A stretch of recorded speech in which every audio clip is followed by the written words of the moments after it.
Dios por ti. Muy bien, hermanos, vamos a cantar entonces. Los que puedan, pónganse de pie por favor y cantemos Lléname Señor. Vamos a cantarlo 2 veces, ¿ok? Cantémoslo 2 veces.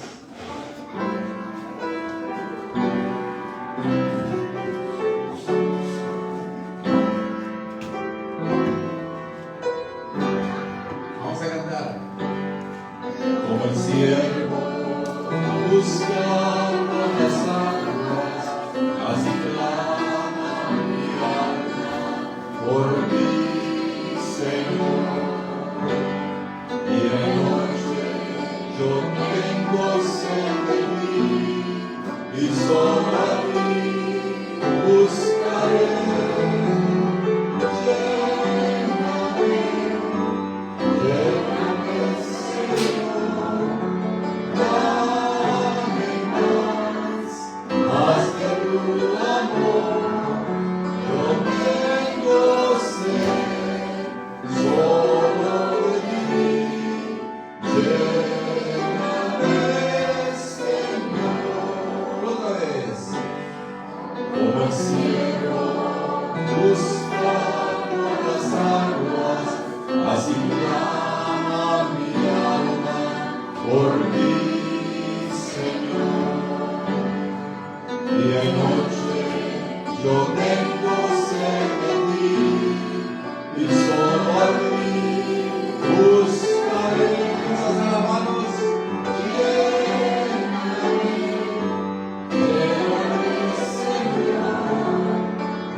¿El que sigue? A ver, hermana Silvia, por favor, ahí. 472. ¿Cómo se llama? Crea en mí, oh Dios. Sí. ¿Sí lo puedes tocar, Moisés? Ok. Vamos a esperar que la hermana tome la foto para compartirlo aquí en Zoom. ¿Listo? Ok. Un momentito.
Nos santifique y nos haga más y más como Cristo cada día. Amén. Pueden sentarse ahora sí, hermanos. Muy bien, ahora vamos a pedir a los niños que pasen a su clase. Con calma, pasen a su clase. Los más pequeños se quedan con Jay y los más grandes se van con Moisés. Adelante, hermanos. Ok, muy bien, hermanos. Vamos a compartir ahora la clase estamos estudiando el tema de la soberanía de la iglesia. Hoy lo vamos a terminar, ya nos queda poco, pero vamos a continuar con el siguiente capítulo que sigue. Hermano, por esta vez cerramos la puerta ya. Muy bien, entonces, recuerden, hermanos, que estuvimos hablando acerca de la relación entre el Estado y la iglesia. ¿Lo recuerdan? Vieron muchas preguntas, muchos comentarios, y todo esto dentro del tema de la soberanía de la iglesia. Y la intención es mostrar que la iglesia de Dios tiene un ámbito, ¿verdad? Un espacio, por así decirlo, una esfera dentro de la cual operar. Dijimos que la iglesia tiene una autoridad que es espiritual. Y dijimos que la iglesia enseña la palabra de Dios, y los mandamientos de la palabra de Dios se aplican a la totalidad de la vida, no solamente cuando estamos en la iglesia. Pero la iglesia no tiene la autoridad para decirte, por ejemplo, de qué color vas a pintar tu casa. Caen dentro de lo que llamamos libertad cristiana. La iglesia no te va a decir qué vas a comer o cómo te vas a vestir. Claro, principios sí nos da, ¿verdad? De vestirnos con modestia, con decoro, que no vaya en contra de la voluntad de Dios. Y entonces comentábamos que en la realidad existen diferentes esferas, diferentes instituciones, diferentes organizaciones. Por ejemplo, la escuela es una. También la escuela, dentro de su esfera, tiene una soberanía, es soberana, ¿verdad? La escuela educa a los niños. Por ejemplo, la policía igual tiene una esfera en la que opera.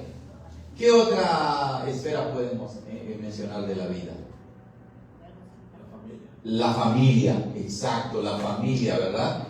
Tiene su propio ámbito y hay reglas dentro de la familia, y entonces pues no van a venir los bomberos, por ejemplo, y decirle allá en tu casa, así tienes que vivir. No, tampoco la familia pues va a ir al departamento de bomberos y decirles, así van a apagar el fuego, ¿verdad? No, cada esfera es soberana, ¿ok? Pero como cristianos sabemos que donde estemos, en la familia, en la iglesia, en la escuela, en el trabajo, toda nuestra vida debe estar al servicio de Dios, ¿ok? Particularmente estuvimos enfatizando que en la historia de la iglesia, muchas veces la iglesia se impuso sobre el Estado, pero muchas veces también el Estado o el gobierno se impuso sobre la iglesia. Siempre que sucede eso, crea problemas. Y es ahí donde vamos a iniciar con nuestra clase. Hay que admitir, para la vergüenza de la iglesia, que a menudo se ha agachado ante el Estado. Vivimos en tiempos turbulentos, hermanos, en que los principios bíblicos del matrimonio, de la familia y muchos más están siendo rechazados por la sociedad en general. Y el Estado ha dicho, no más principios bíblicos en las escuelas, pero meten otros principios que van en contra de la Biblia, ¿verdad? Lo triste de todo esto es que muchas iglesias y muchos cristianos, para no ser despreciados, para no ser burlados, empiezan a decir, ok, en realidad la Biblia no está en contra de lo que dice el Estado, aunque sí está en contra. Y empiezan a negar la Biblia para quedar bien ante el Estado o el gobierno. Y de esa manera se empiezan a cambiar los principios bíblicos, y ya muchísimas iglesias, en lugar de vivir de acuerdo con principios y mandamientos bíblicos, en realidad han metido al mundo dentro de ¿dónde? De la iglesia. Y ya la iglesia ya no es más ni la sal ni la luz del mundo.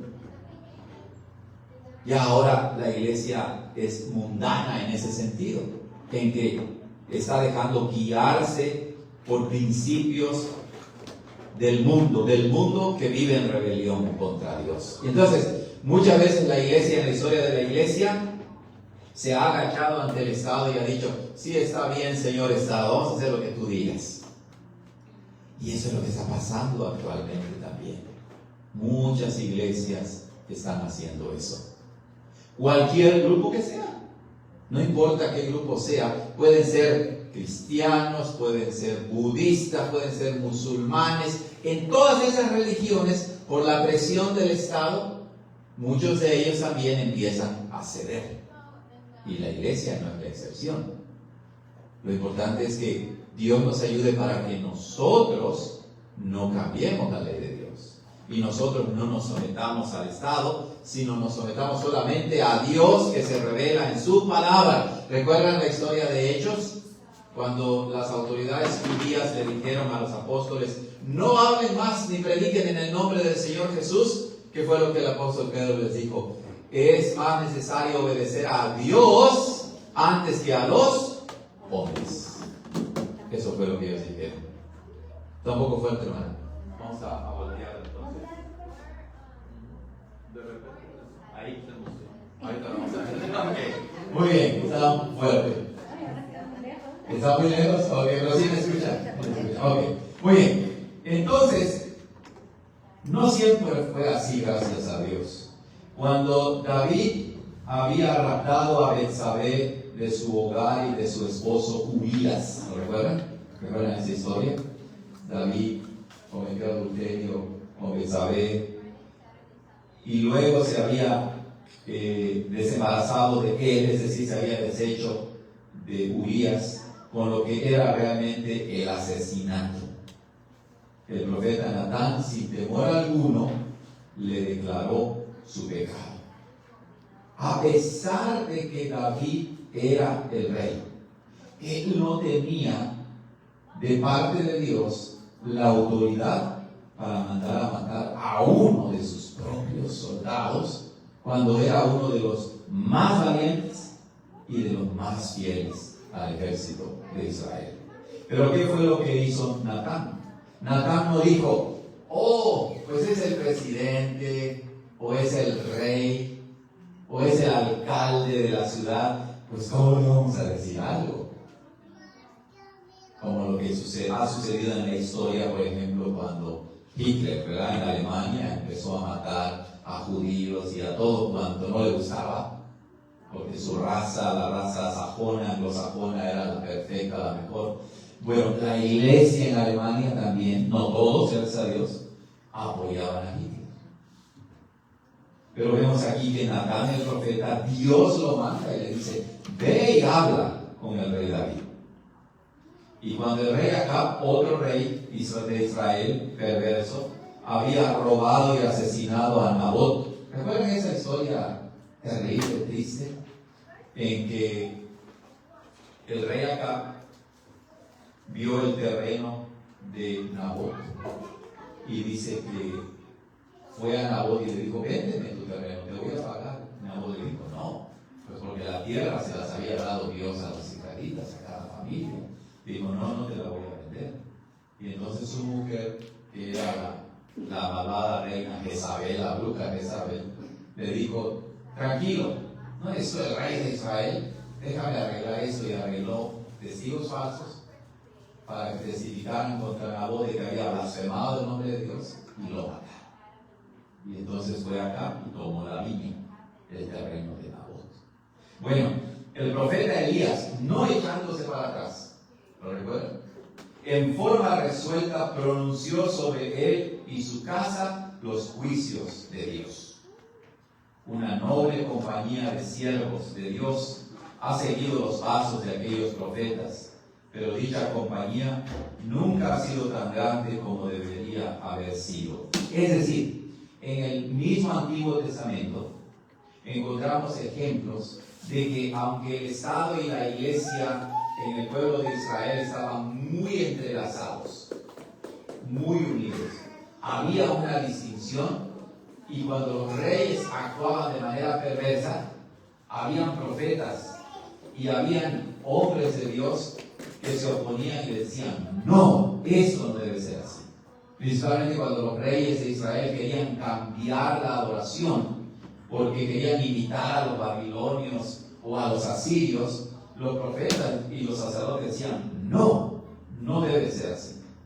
O sea, ya en el Antiguo Testamento, con esos ejemplos, vemos cómo Dios siempre levanta a hombres y mujeres valientes que incluso dan su vida para no violar la palabra de Dios. Hoy mismo, este grupo de hombres valientes y mujeres valientes, que no queremos cambiar la palabra de Dios para agradar al Estado, a la sociedad y a la cultura predominante, es bien pequeño. Es bien pequeño. Si ustedes miran las estadísticas de cuántas iglesias cristianas hay en Estados Unidos, un grueso muy grande de esa población se ha vuelto liberal.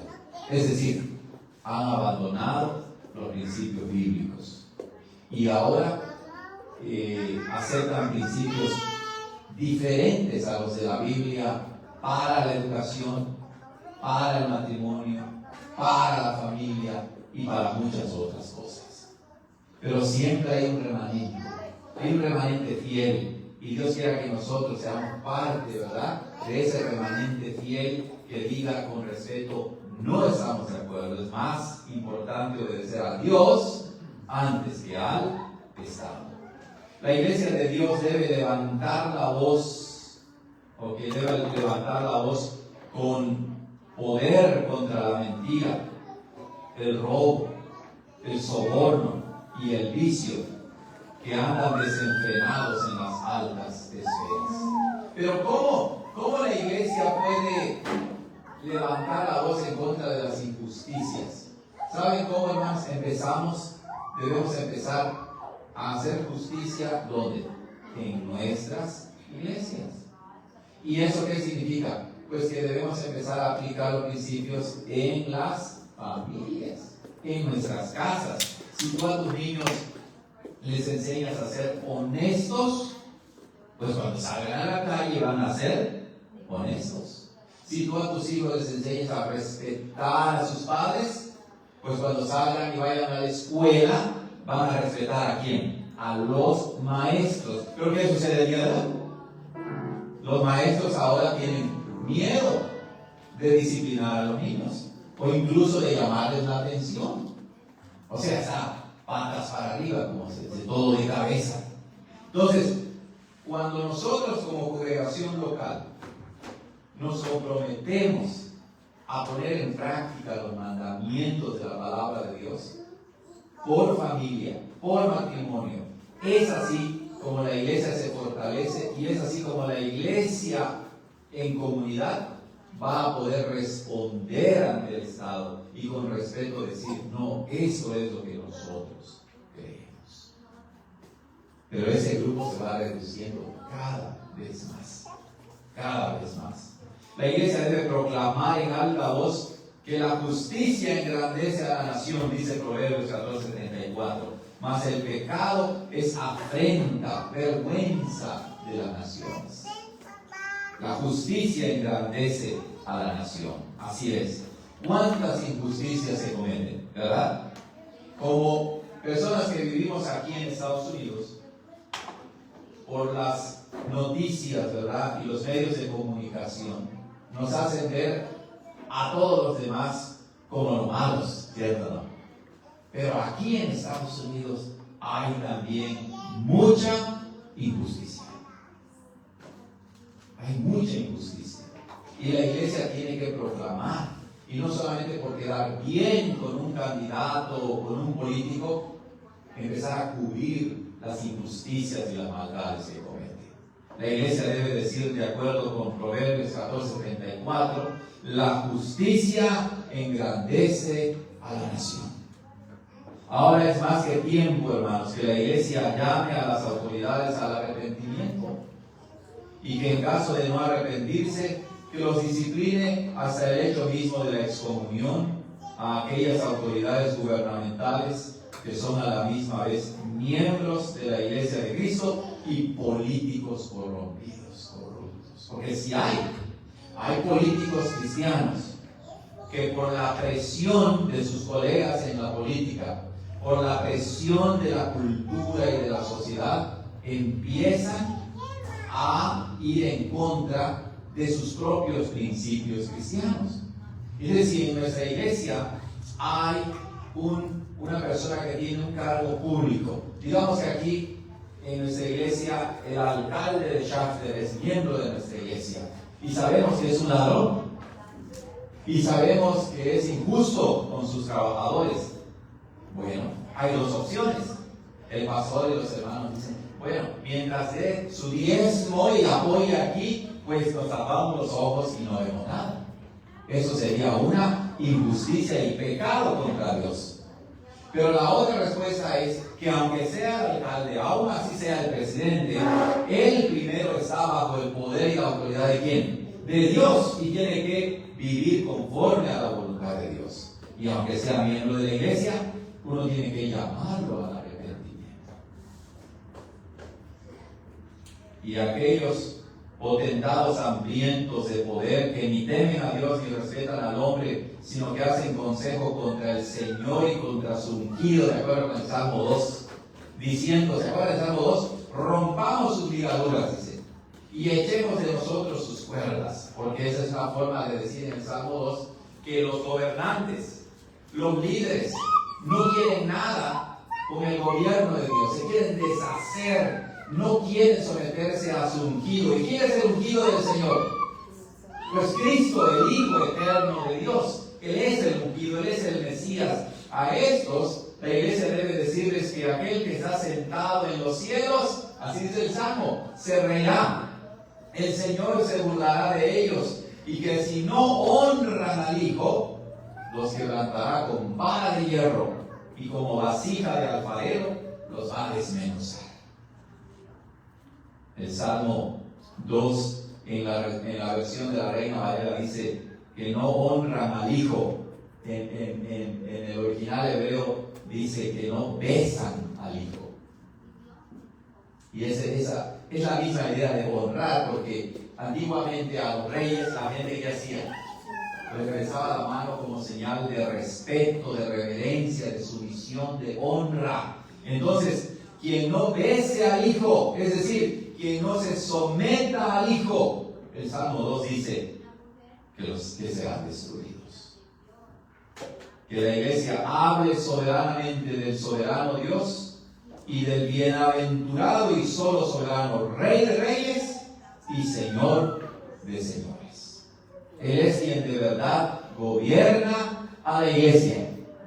El Señor Jesucristo nos ha prometido que Él va a construir su iglesia y ni las puertas del Hades, es decir, del infierno, de la Gehenna, podrán destruir a su iglesia. Recuerden, Él es el dueño de la iglesia, no es el presidente, no es un político. El apóstol Pedro nos recuerda que nosotros hemos sido comprados no con oro, no con plata, ni con ningún otro metal precioso, sino con ¿qué? Con la sangre preciosa de nuestro Señor Jesucristo, como de un cordero sin mancha y sin contaminación. Entonces, ¿quién es el dueño de la iglesia? Cristo nuestro Señor. Dios, ¿verdad? Dios Padre, Dios Hijo, Dios Espíritu Santo, pero Él, el ser trino de Dios, es el Hijo, el Redentor, ¿verdad? El que fue enviado para ser el rescatador, el salvador de su iglesia. Comentarios, hermanos. Comentarios hasta ahora. Hemos terminado ya con este capítulo. Vamos a entrar a un nuevo capítulo. ¿Algún comentario? ¿Alguna pregunta que tengan, hermanos? Siéntanse con la confianza de hacerlo.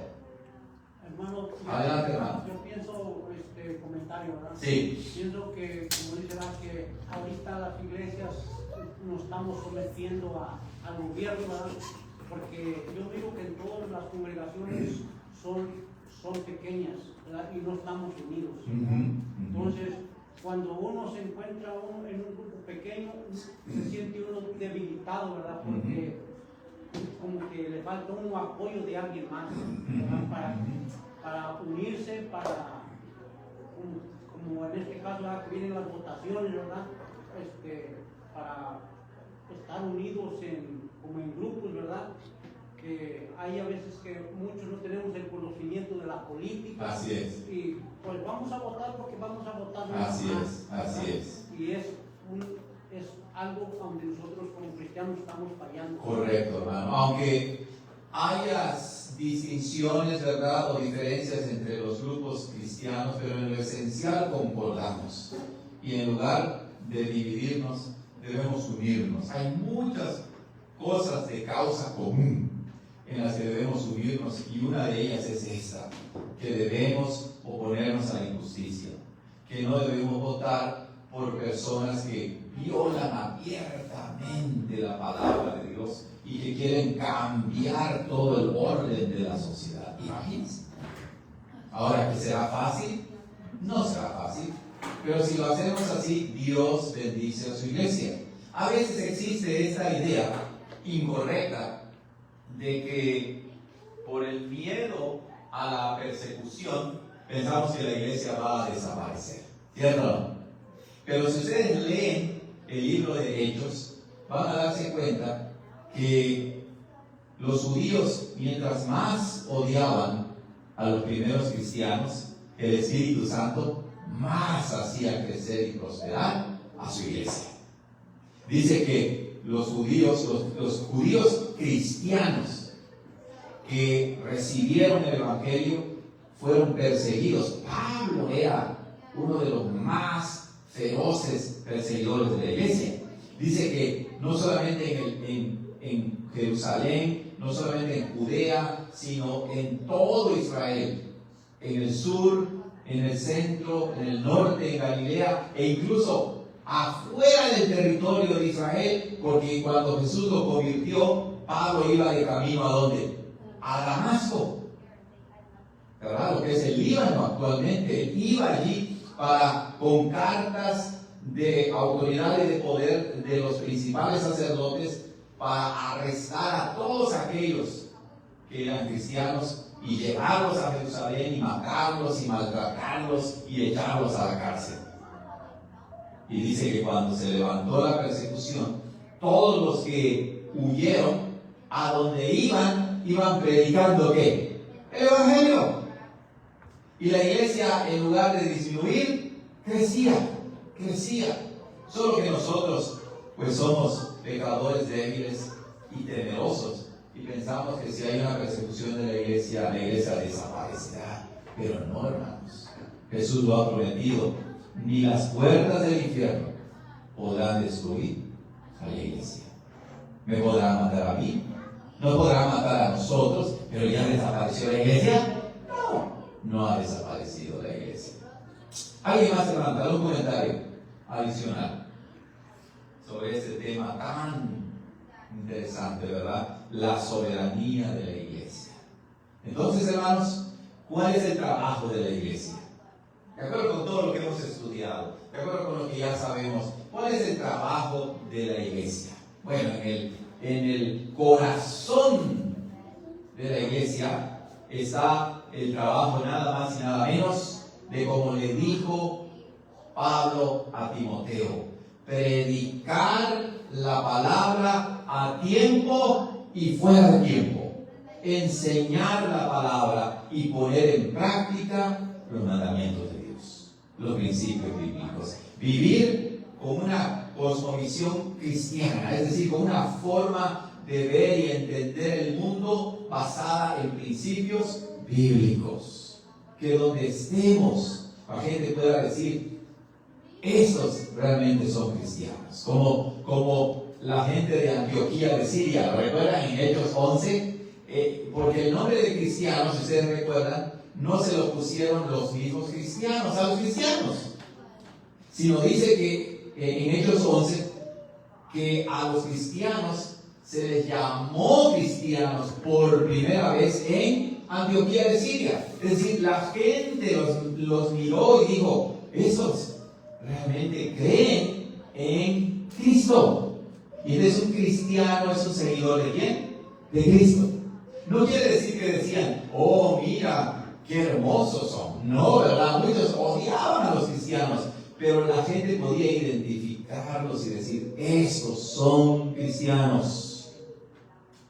No nada más se hacen llamar cristianos. De la misma manera, el trabajo de la iglesia en el templo, pero también fuera del edificio cúltico, es, como dice el Señor Jesucristo en Mateo 5, que vivamos siendo la sal y la luz del mundo y haciendo buenas obras para que los hombres, no así lo dice el Señor, vean nuestras buenas obras y ¿qué? Y glorifiquen a nuestro Padre que está en los cielos. Ese es el trabajo de la iglesia.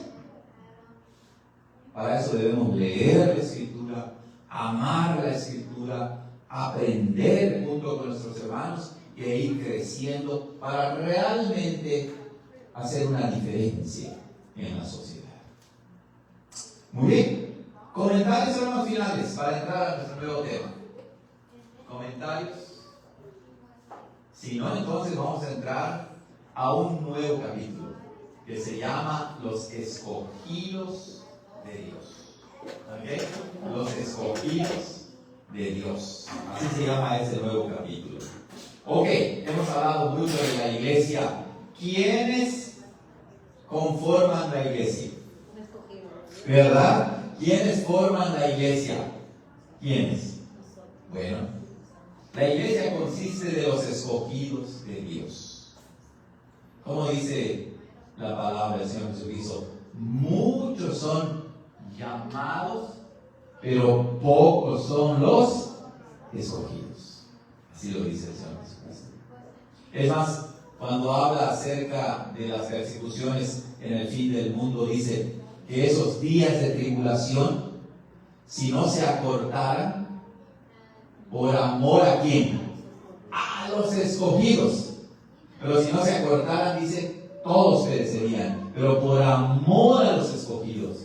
O sea, eso te da a entender que entonces los verdaderos cristianos son los escogidos de Dios. Por otro lado, debemos recordar lo que dice Mateo 7, ¿verdad? Mateo 7, al final, casi al final del Sermón del Monte, ¿cómo dice? No todo el que me diga Señor, Señor, entrará en el reino de los cielos. Entonces, muchos hay en la iglesia. ¿Recuerdan cuando hablamos de la iglesia visible, de la iglesia invisible, de la iglesia externa o interna? Dijimos que en la iglesia visible, o sea, nosotros, muchos son escogidos, pero otros no. Aunque estemos aquí. Y eso como que nos da escalofríos, ¿verdad? Nos da escalofríos. Digo, no, Señor, yo no quiero ser de aquellos que no son escogidos. Yo quiero ser de tus escogidos. Y bueno, ¿cómo podemos saber que somos escogidos? Bueno, cuando amamos a Dios, cuando le buscamos con todo el corazón, cuando decimos, Señor, Espíritu Santo, santifícame, límpiame, purifícame, hazme ver más y más de la gloria de Cristo. Cuando leemos con esmero la palabra y queremos obedecer la palabra de Dios.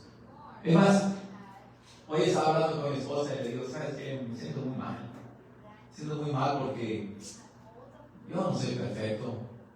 Nadie es perfecto, ¿verdad? Y luego, como si uno no tiene cuidado, hermanos, mientras más viejo se hace uno, más y a punto se vuelve uno, ¿verdad? Uno reacciona más y más de... ¿Cuál es esa palabra que usamos? Más gruñón, ¿verdad? Gruñón, cualquier cosa.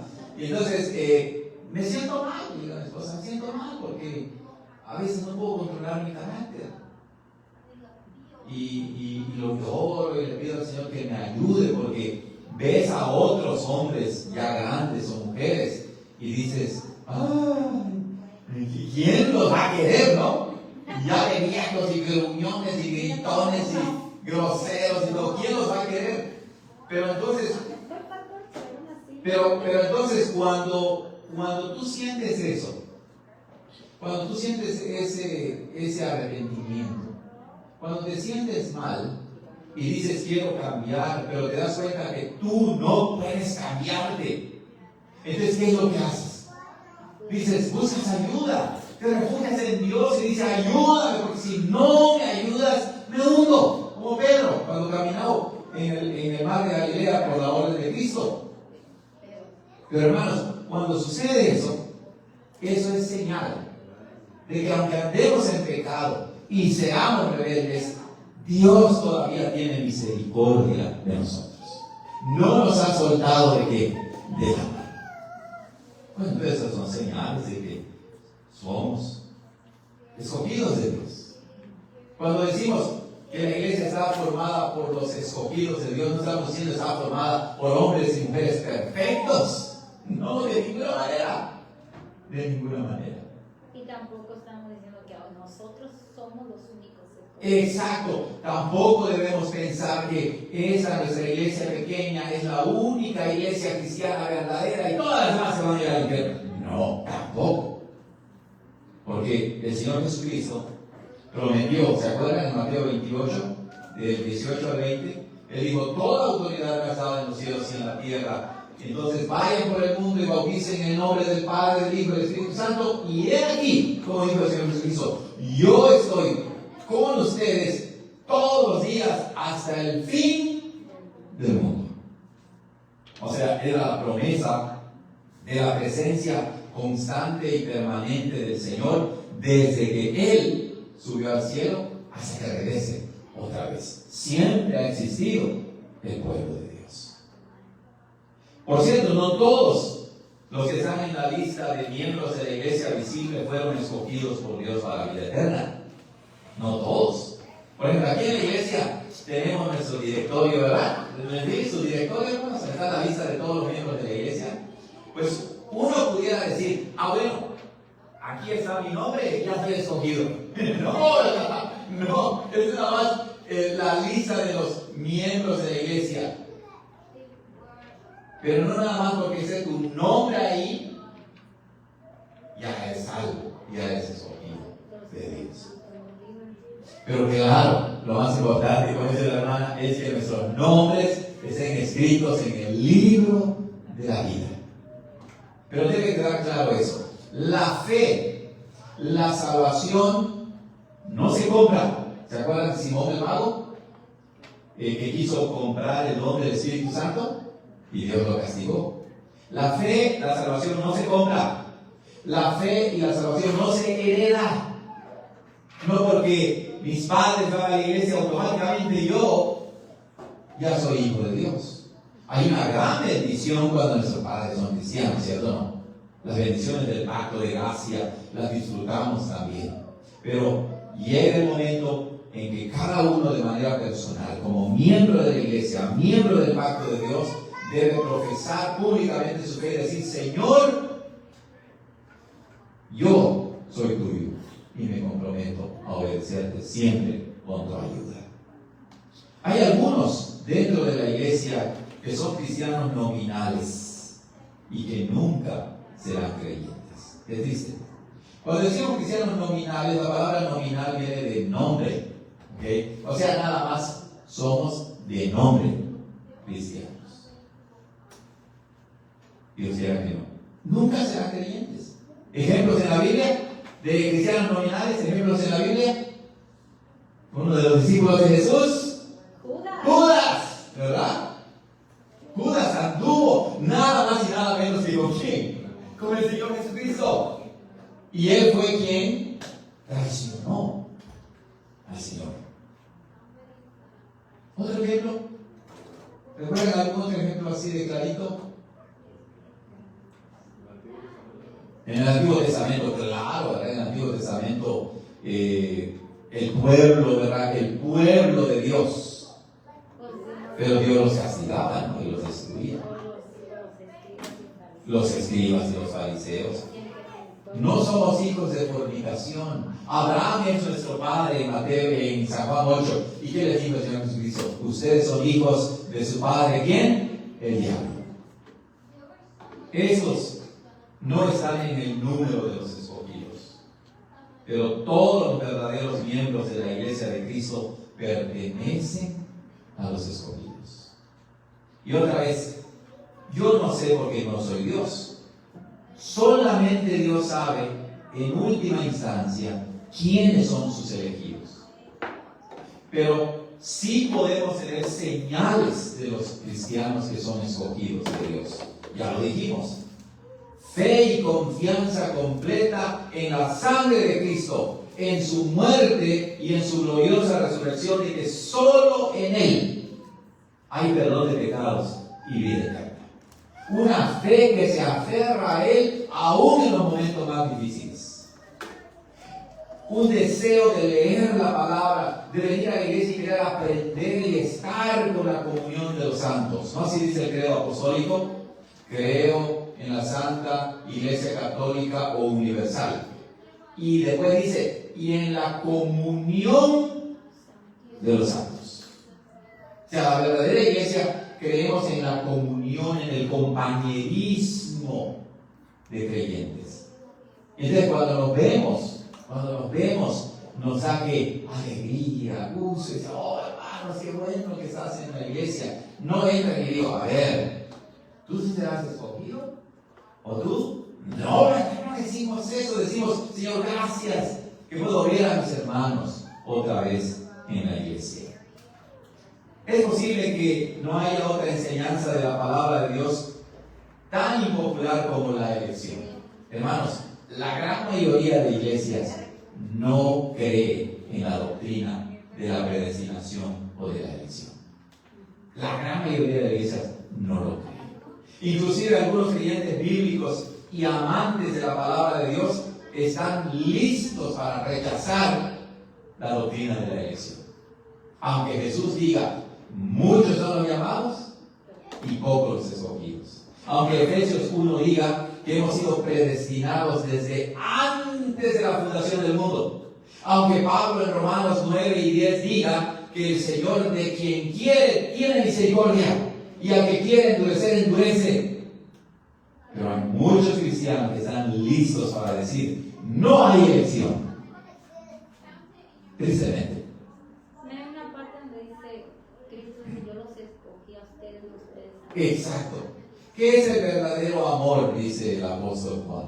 ¿Qué es el verdadero amor? Hace poco terminé de leer las cartas de Juan y es que voy haciendo competencia con el hermano Humberto, hermano, ¿quién termina primero el Nuevo Testamento? Y entonces acabo de leer las cartas de Juan y dice que nosotros no amamos primero a Dios. Dios nos amó primero. Ese es el verdadero amor. El amor de Dios manifestado a nosotros en su Hijo Jesucristo.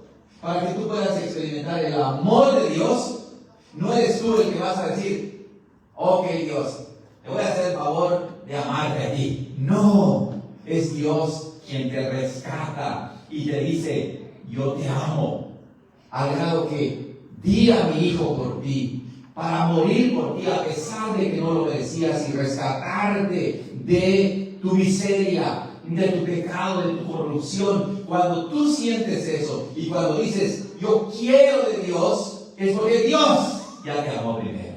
Es porque Dios ya te está rescatando, por así decirlo. Es porque Dios ya te está sacando del lodo cenagoso. ¿Se acuerdan cuando metieron al profeta Jeremías a este pozo, verdad? Dice que se hundió en el lodo, en el cieno. Bueno, uno puede usar esa analogía para decir, ¿verdad?, que nuestra vida es como estar hundidos en ¿qué? En el lodo. Y así estamos embarrados en el lodo. Olemos a podridos, porque así describe Isaías al hombre pecador, ¿verdad? Dice, somos como trapos de ¿qué? De inmundicia. ¿Qué es un trapo de inmundicia, hermanos?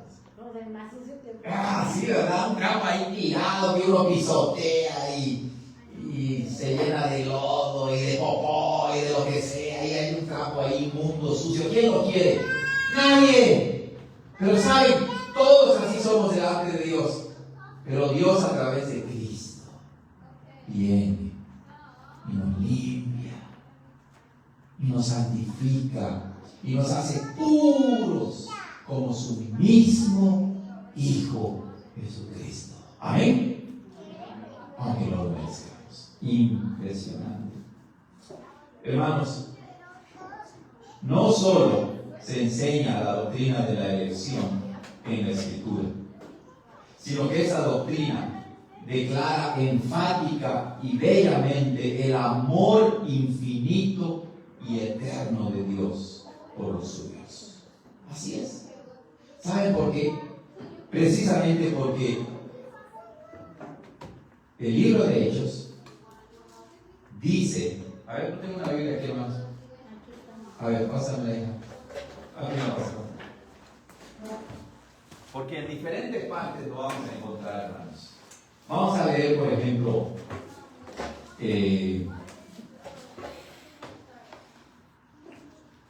fuimos predestinados, ¿verdad? Vamos a leerlo en Efesios primero. Vamos a Efesios, ¿ok? Vamos a Efesios, capítulo 1.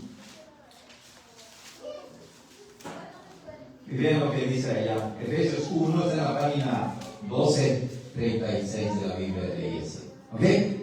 Y dice ahí, en el versículo 3, 1, 3. Dice, bendito el Dios y Padre de nuestro Señor Jesucristo, que nos bendijo con toda bendición espiritual en los lugares celestiales en Cristo. Tal vez tengan una Biblia que sea la palabra un poquito diferente, pero la idea es la misma. ¿Y qué dice el 4? Según nos escogió en Él. ¿En quién? En Cristo. ¿Cuándo? Impresionante. Por eso la doctrina de la elección, hermanos, declara enfática y bellamente el amor infinito y eterno de Dios por los suyos. Porque de acuerdo con la Biblia, ¿cuándo Dios te empezó a amar? En la eternidad, desde siempre hemos estado en el corazón de Dios. Increíble, ¿cierto o no? Increíble. Vamos a ver Gálatas, atrásito de Efesios. Bueno, hay muchas partes, ¿verdad?, que enfatizan eso. Y ese es el ejemplo del peor de los pecadores, el apóstol Pablo. Gálatas 1, en el versículo, a ver dónde está, versículo 15. El apóstol Pablo en Gálatas, como en Filipenses y en otras partes, relata que él no merecía la salvación, ¿verdad? Y vean lo que dice en el versículo, vamos a empezar en el 13 rápidamente, porque ya han oído acerca de mi conducta en otro tiempo en el judaísmo, que perseguía sobremanera a la iglesia de Dios y la asolaba, la destruía. ¿A la iglesia de quién? De Dios. Y aventajaba en el judaísmo a muchos de mis contemporáneos en mi nación, siendo mucho más celoso de las tradiciones de mis padres. Pablo, hermanos, quería obedecer celosamente la ley de Dios, porque pensaba que por sus propias obras iba a ganar la salvación. Pero la salvación no se gana, es un regalo de Dios. Pero dice en el versículo 15, pero cuando agradó a Dios, que me apartó, ¿desde cuándo? Desde que estaba en el vientre de mi madre, y me llamó por su gracia. Antes que Pablo incluso naciera, Dios ya lo había. ¿No? Y como leímos en Efesios, el mismo Pablo lo dice, él dice ahí, desde que estaba en el vientre de mi madre.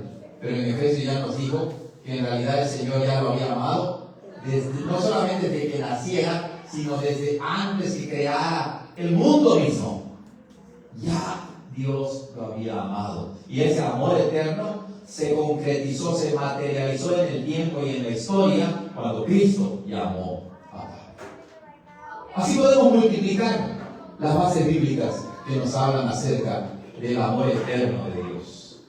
Así pues, el hecho de que la iglesia consiste de los escogidos de Dios hace más refulgente la gloria de la iglesia. ¿Cierto o no? Entonces, entendemos que la iglesia no es la obra del pastor, no es la obra de alguna persona. Esa no es mi iglesia. La iglesia es la iglesia de quién? de Cristo, como Pablo dice, ¿verdad? Que perseguía a la iglesia de Dios.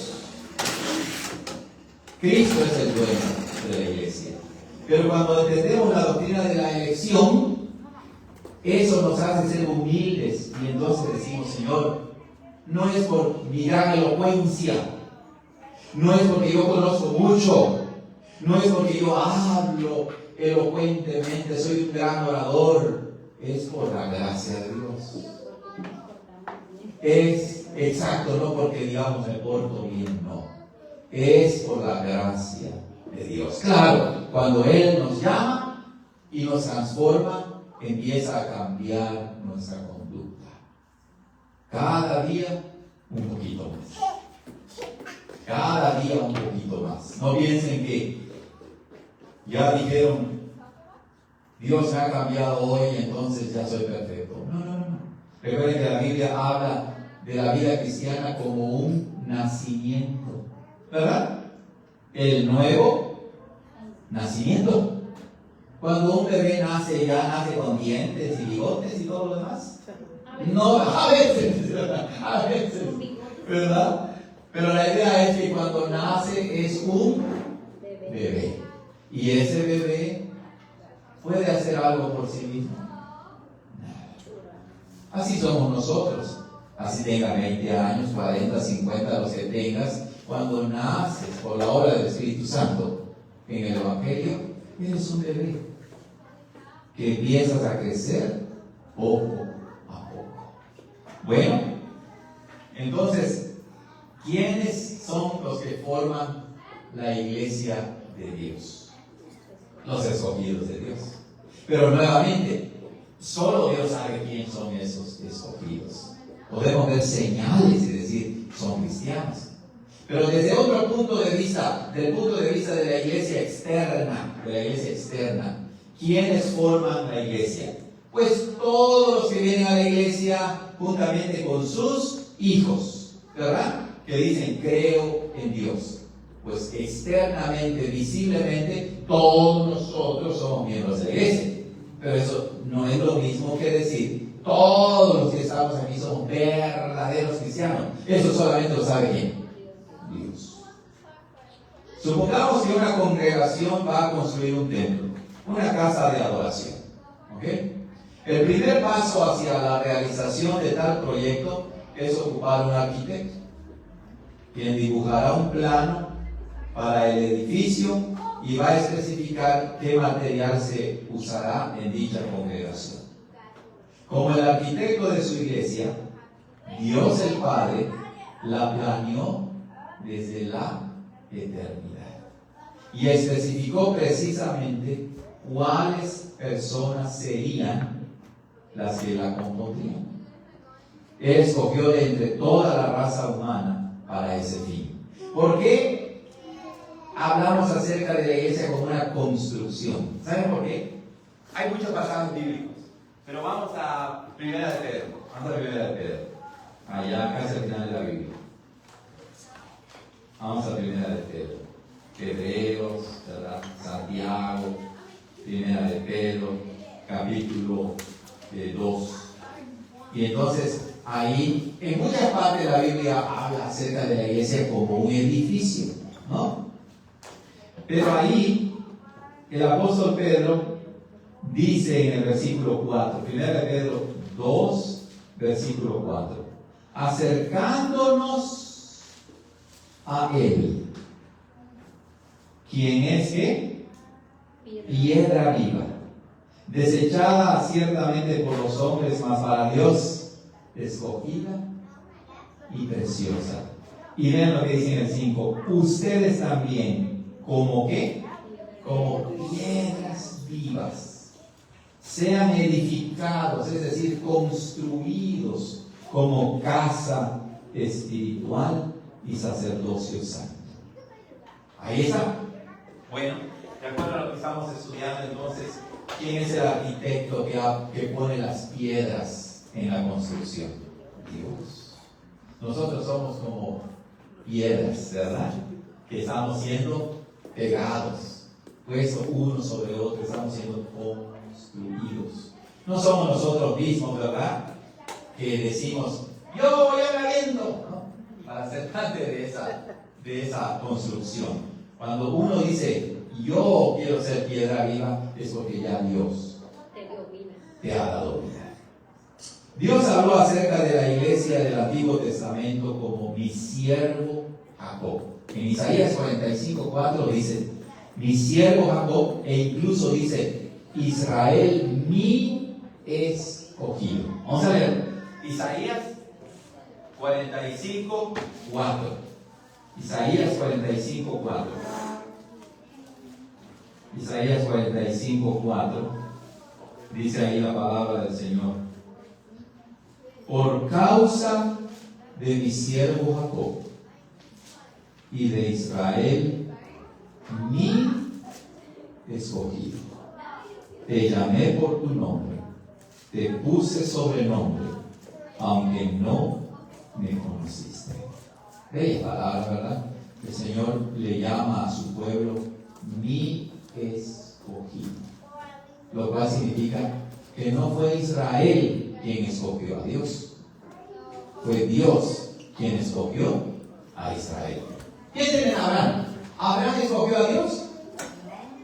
Él era un idólatra, ¿se acuerdan? Adoraban ídolos y dioses paganos en Ur de los Caldeos.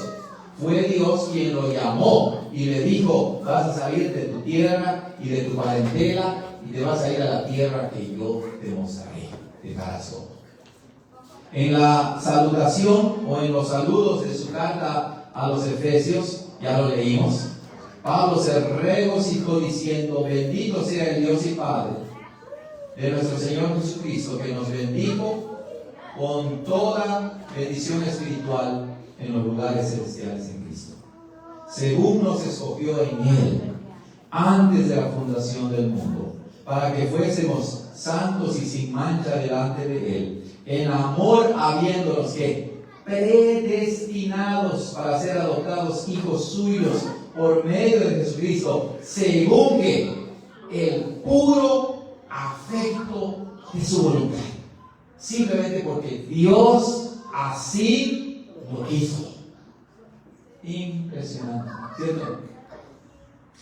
Y Pedro se dirige a aquellos a quienes escribió su carta como, en 1 Pedro 1:2, que ya leímos también, se refirió a ellos como elegidos según la presciencia, es decir, el conocimiento perfecto y anticipado de Dios el Padre. Les llama elegidos a los cristianos en 1 Pedro 1:2. ¿Alguna pregunta hasta aquí, hermanos? Porque ya se va a acabar el tiempo. ¿Alguna pregunta, algún comentario? ¿Alguna pregunta o comentario? No podemos abarcar todo, ¿verdad? Porque ya se acabó el tiempo, pero hemos tocado puntos importantes. La elección hace resaltar el amor infinito de Dios, su gracia infinita. Porque el apóstol Pablo también dice en Efesios 2:1 que Él nos dio vida cuando nosotros estábamos ¿qué? Muertos en nuestros delitos y pecados. Así lo dice, literalmente. Cuando ustedes estaban muertos, ¿un muerto se puede dar vida a sí mismo? ¿Verdad que no? ¿Quién nos debe dar vida? Dios. Dice, y estando muertos en sus delitos y pecados, les dio vida en Cristo. Por eso es que somos salvos por la gracia de Dios, es decir, por el amor inmerecido, por el favor inmerecido de Dios, es que somos salvos. Nada más. Toda la honra y toda la gloria es para quién? Para Dios. Cuando alguien dice, yo decidí creer en Cristo, le está diciendo a Dios, tú eres mi medio salvador, porque el otro medio salvador soy ¿quién? Y así el apóstol Pablo dice que la salvación no es por obras para que nadie se gloríe, para que nadie se jacte, para que nadie se enorgullezca. Recuerda, hermano, cuando tú dices quiero buscar a Dios, es porque Dios ya te encontró, ¿verdad? Es porque Dios ya empezó a cambiar tu vida, tu corazón. Por eso dice el proverbista: dame, hijo mío, tu corazón. Dame, hijo mío, tu corazón. Comentarios finales, hermanos. Preguntas. Los escogidos de Dios es el nuevo capítulo que vamos a continuar la siguiente semana. ¿No hay ningún comentario, hermanos? ¿Hay ninguna pregunta? Ok, entonces vamos a terminar con una palabra de oración. ¿Ok? Oremos. Muy Padre Celestial, gracias por este tiempo que nos diste de estudio, de haber terminado el capítulo sobre la soberanía de la iglesia y empezar el nuevo capítulo de los escogidos de Dios. Gracias, Señor, porque hemos tocado la superficie de esta doctrina majestuosa, 100% bíblica, de la elección. Una doctrina, una enseñanza bíblica que resalta y profundiza el amor eterno e infinito de Dios para con nosotros, pecadores miserables que no merecíamos de tu amor, de tu perdón, de tu gracia, de tu salvación. Toda la gloria sea para ti, oh Señor, desde ahora y para siempre. Oramos todo esto en el glorioso nombre de nuestro Señor Jesucristo. Amén.